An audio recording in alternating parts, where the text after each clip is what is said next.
gratitude to you, Mr. President, for allowing these many Kenyans to be part of the Mozambique community.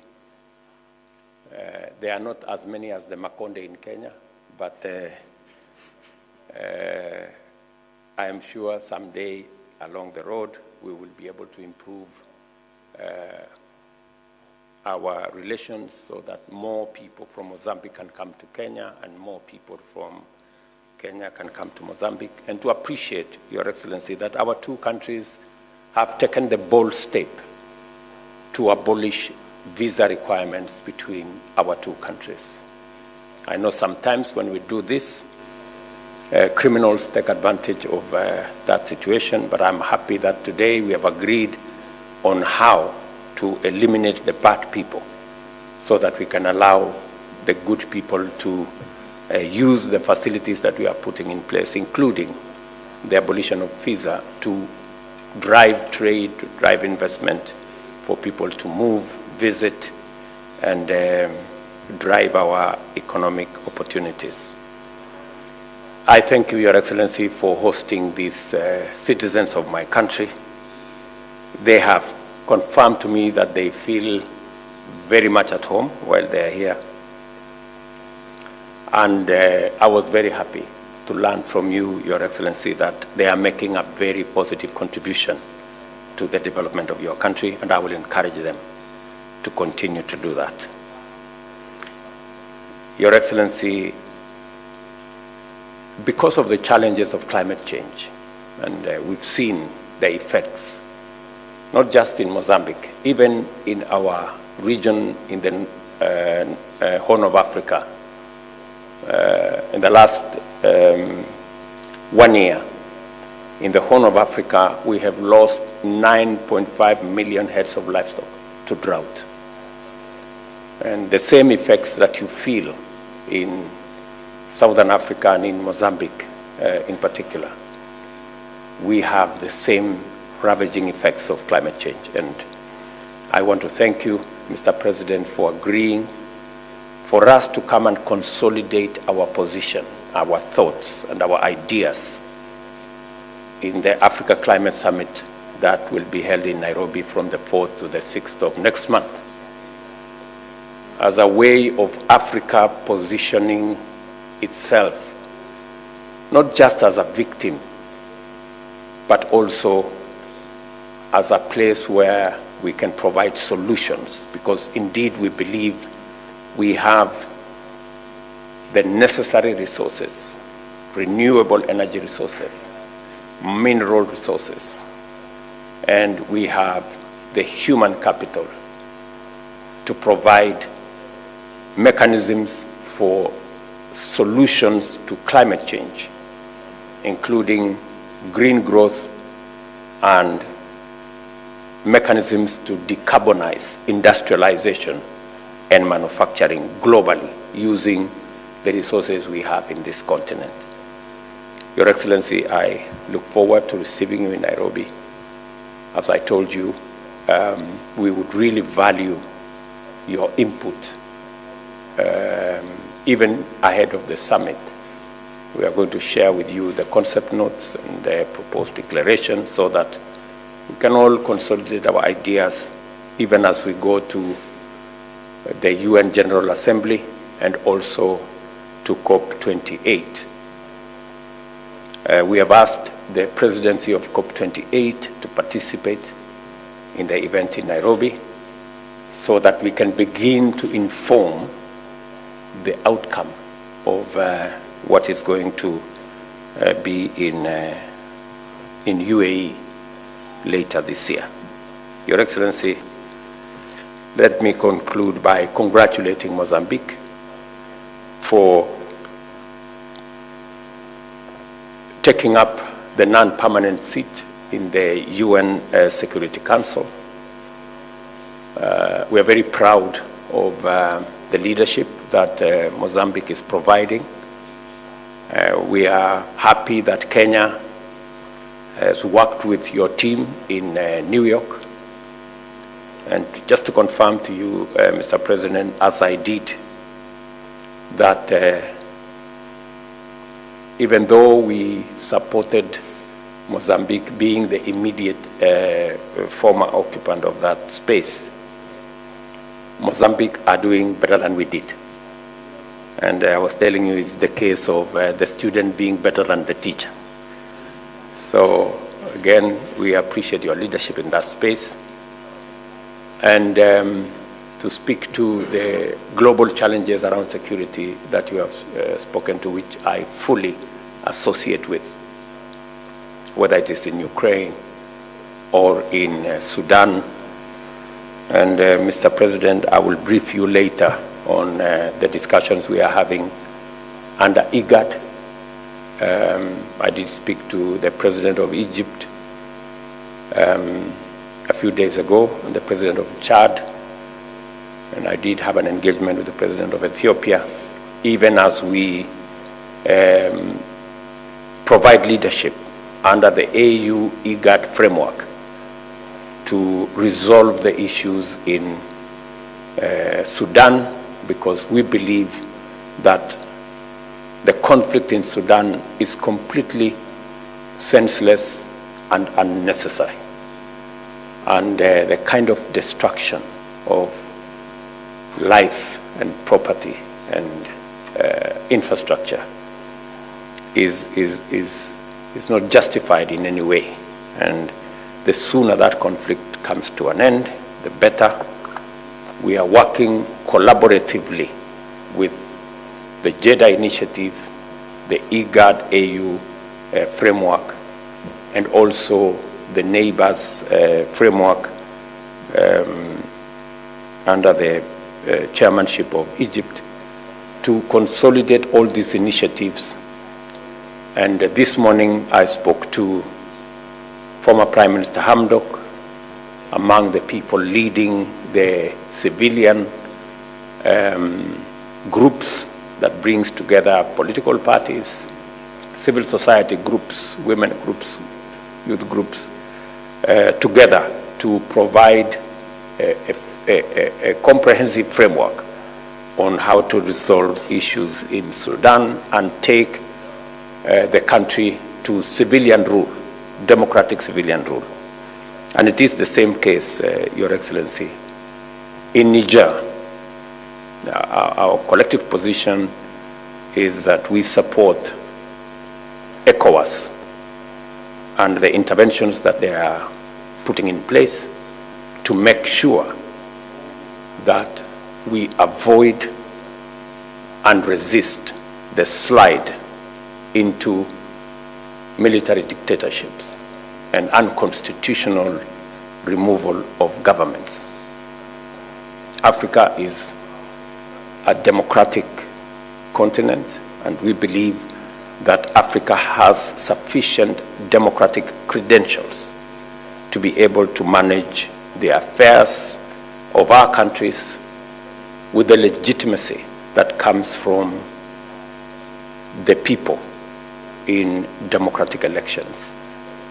And that is the only change of government through democratic elections that guarantees the aspirations of not just our individual countries, but the collective will of the people of this continent. And whatever means necessary that should be used to make sure that these democratic processes are sustained and maintained and protected should be brought to bear to stop those who want to use the barrel of the gun to run the affairs of countries or to manage the issues of our continent. Your Excellency, I once again thank you and the people of this great nation for welcoming us. I look forward to a fruitful visit. And Your Excellency, I'm a farmer myself, so I will suggest on what we can do, the huge resources we have in this continent. There are many people in the business delegation that we will be meeting later this afternoon who are interested in opportunities in farming, so that as a continent, we can leverage on the resources that we have to make sure that our continent is food secure and use it to drive our economy. Your Excellency, again, thank you very much. My very best wishes, and God bless all of us. Asante. Muito obrigado, Excelências. Permita-me, Excelência. Thank you so much, Your Excellency. I would like to announce the second part of our press conference by inviting the journalists to present their questions. We will have two questions, one for the Mozambican part and one to the Kenyan press. In summary, we'll have two questions. Firstly, name and also the name of the institution that you represent.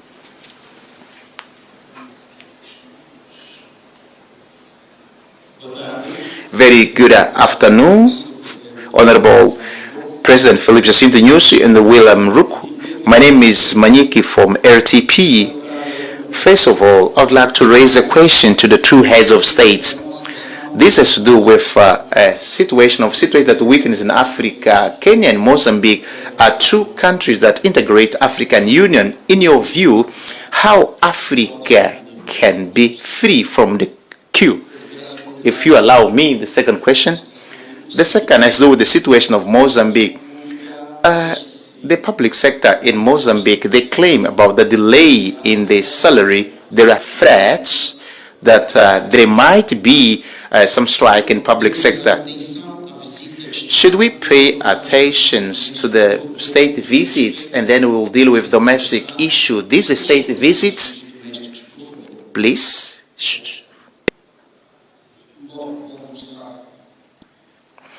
I'm going to start. Even that question that you were raising in different moments, that has been being raised, and the issue is being dealt as domestic issue, that the country is available at any time to give the response, not in a just like forum like the.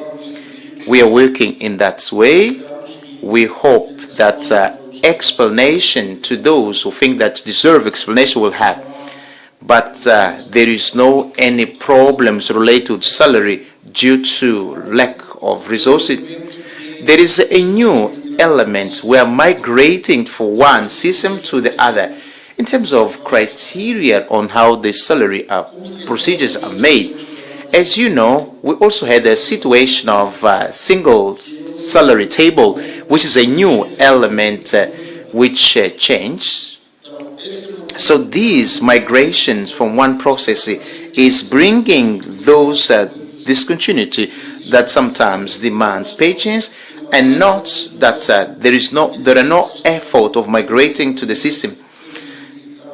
There is a need of any environment in which people collaborate so that their problems may have a solution.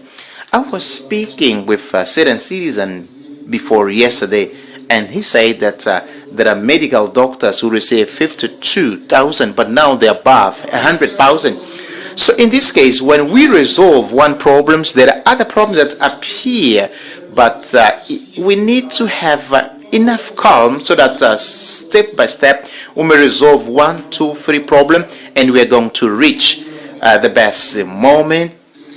If yesterday you had one and today you have two, today that you have two, don't demand 3 and 4 at the same time, because there were about 40 years that you were in the same proportion.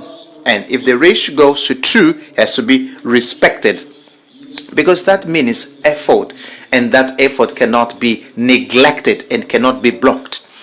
We are thinking very high, not just for the officials. Those problems exist all the society. I just want to respect the second question. I also wanted to respond because the first question was responded, that was addressed by me. I spoke about Sudan. I also spoke about the unconstitutional change, and the President Ruto also transmitted the experience of what is doing based to Sudan, Tunisia, as well as he engaged others in meeting. So that question has been responded. So thank you so much.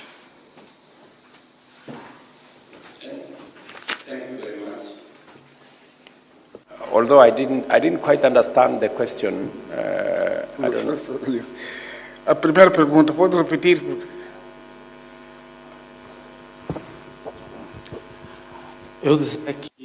I was saying that Africa, there are coups that happens in Africa. I had a two intervention of the head of the state. I would like to hear what is the solution so that Africa can be free from those conflicts. Thank you. Thank you very much. I think that's a very pregnant and very important question. That we broke away and we broke the chains of colonialism in our continent, and we broke the chains of colonialism because they were imposed on us without our will, without our wish. They were undemocratic, they were not participatory, they were against the majority will of the people of our continents, whether it is the Portuguese here or the British Portuguese in Mozambique or the British in Kenya. These were wills that were imposed on our people without their consent.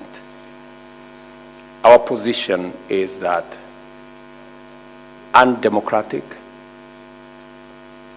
unconstitutional imposition of the will of any government of whatever nature on the people without their consent is wrong, the same way colonialism was wrong. And that Africa can only proceed into the future if we allow the people of our countries and of our continent to determine their destiny and to choose their leaders in democratic means, using democratic means. The way you do here in Mozambique, and the way we do in Kenya, and the way it is done in many parts of our continent. And therefore, as a union, in the Africa Union, we are against any undemocratic removal of any government. Coups are not a panacea. They are not a solution to the challenges that we have as a continent. They are as undemocratic as the colonial masters. And we are taking a very firm position as nations, as the Africa Union. Any undemocratic removal of any government immediately earns the expulsion from the Africa Union. They cease to be members of the Africa Union. And as I said, ECOWAS, which is part of the building blocks of the Africa Union, is handling the case, for example, in Niger. IGAD is handling the case in Sudan, because we believe that we should be able to provide a solution as leaders in this continent on matters that concern all our countries. We are all informed that today there is a meeting of ECOWAS, for example, to deliberate on the coup in Niger.